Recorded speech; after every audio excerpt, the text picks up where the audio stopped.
Welcome everyone to Dialogue Doodles. I'm Jack, and today we're going to challenge everything you think you know about one of history's most misunderstood philosophers. With me is Dr. Henry Mitchell, an expert in ancient philosophy and its modern applications. Thanks for having me, Jack. I'm really excited to clear up some major misconceptions today. Here's something that might surprise our listeners. When you hear the word Epicurean today, what comes to mind? Probably fancy restaurants, expensive wines, and luxurious living, right? That's exactly what most people think, and it's actually one of the greatest philosophical misunderstandings in history. The real Epicurus would probably be horrified by what we associate with his name today. That's fascinating, Henry. Before we dive into those misconceptions, tell us a bit about who Epicurus actually was. Epicurus was born in 341 BCE on the island of Samos, and he went on to create one of the most revolutionary philosophical communities in Athens called the Garden. But what made it truly remarkable was that he welcomed everyone, including women and slaves, at a time when this was practically unheard of. So right from the start, he was breaking with convention. Why was this such a big deal in ancient Athens? Well, imagine an exclusive club suddenly opening its doors to everyone. Athens was a place where philosophical education was typically reserved for free men only. Epicurus basically said, no, wisdom and happiness should be available to everyone.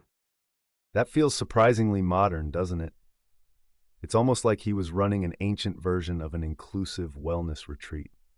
Exactly. The Garden wasn't just a school, it was a community where people lived and learned together. But here's the kicker, instead of teaching people how to live luxuriously, he taught them how to find happiness in simplicity. You mentioned finding happiness in simplicity. That seems completely opposite to what most people think of as Epicurean today. What exactly did Epicurus teach about pleasure? This is where it gets really interesting. Epicurus defined pleasure not as constant indulgence, but as the absence of pain and disturbance. He believed that what most people chase, luxury, excess, status, actually creates anxiety and prevents true happiness. That sounds almost like modern mindfulness or minimalism. Exactly. He had this brilliant teaching called the Tetrapharmakos, or the four-part cure for human anxiety. One of his most powerful quotes was, "What is good is easy to get, what is terrible is easy to endure." Hold on, can you break down that quote for us? Because at first glance, it might sound a bit oversimplified. Sure. Epicurus believed that our basic needs, food, shelter, friendship, are actually quite simple to obtain. And most of our fears about terrible things are exaggerated by our minds. It's remarkably similar to modern cognitive behavioral therapy.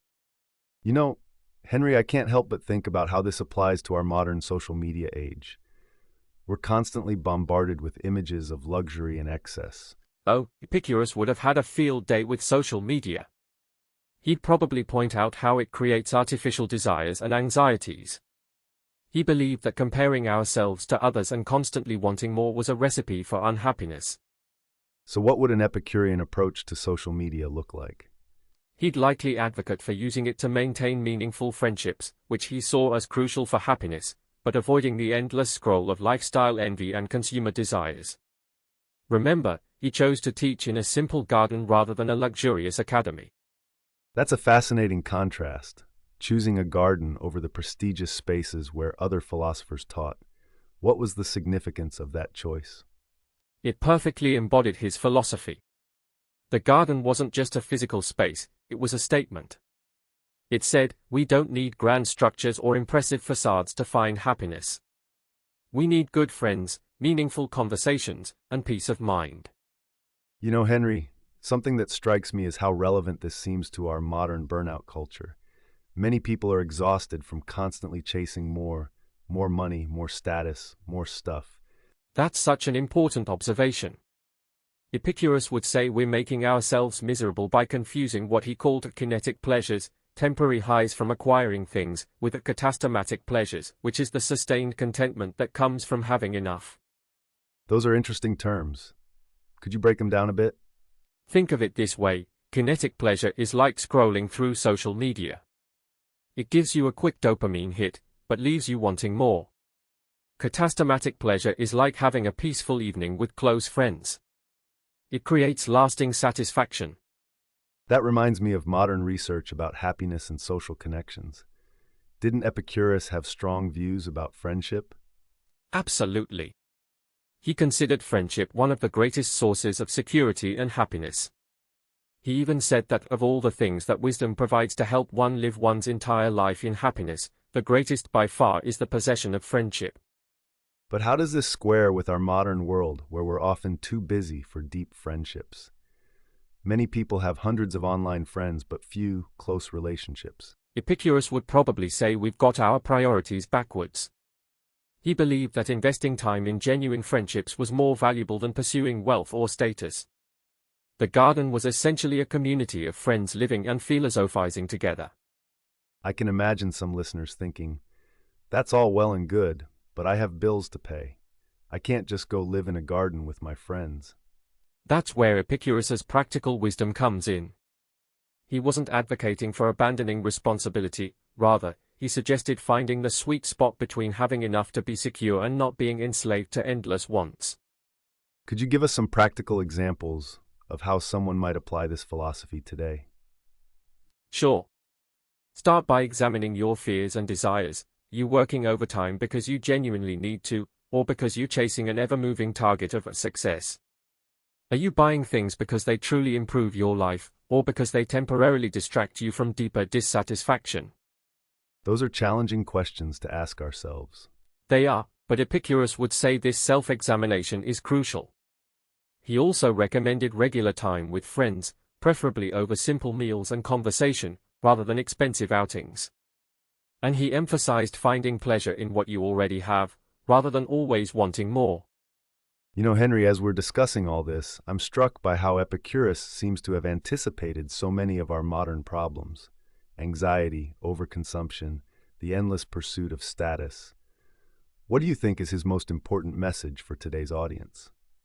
I think his most crucial message is about redefining pleasure and success.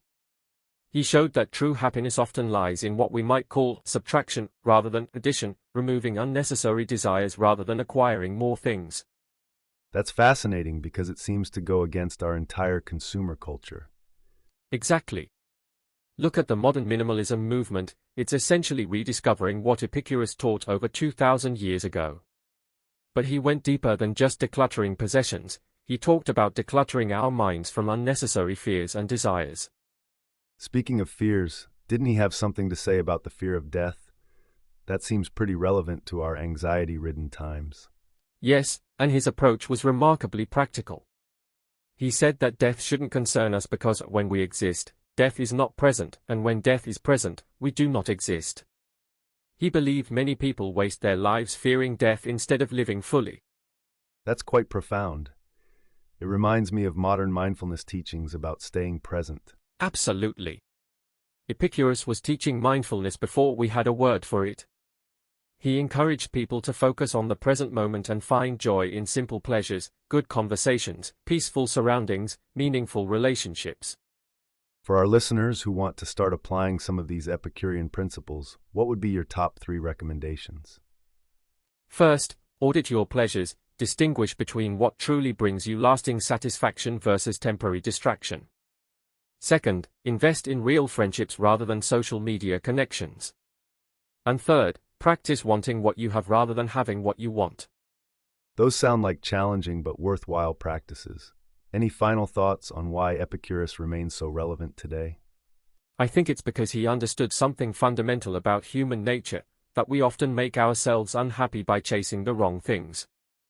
His message that true happiness comes from simple pleasures, genuine friendships, and peace of mind is perhaps more relevant now than ever. Well, this has been truly enlightening, Henry. I think we've successfully rescued Epicurus from the misconception that he was all about luxury and excess. Indeed. The real Epicurus would probably say the best things in life aren't found in luxury restaurants or expensive wine tastings, but in your own garden, sharing simple food and meaningful conversation with good friends. Thank you, Henry, for helping us understand the true meaning of being Epicurean. And to our listeners, perhaps it's time to rethink what pleasure and happiness really mean in our lives. Until next time, I'm Jack, encouraging you to find your own garden of contentment.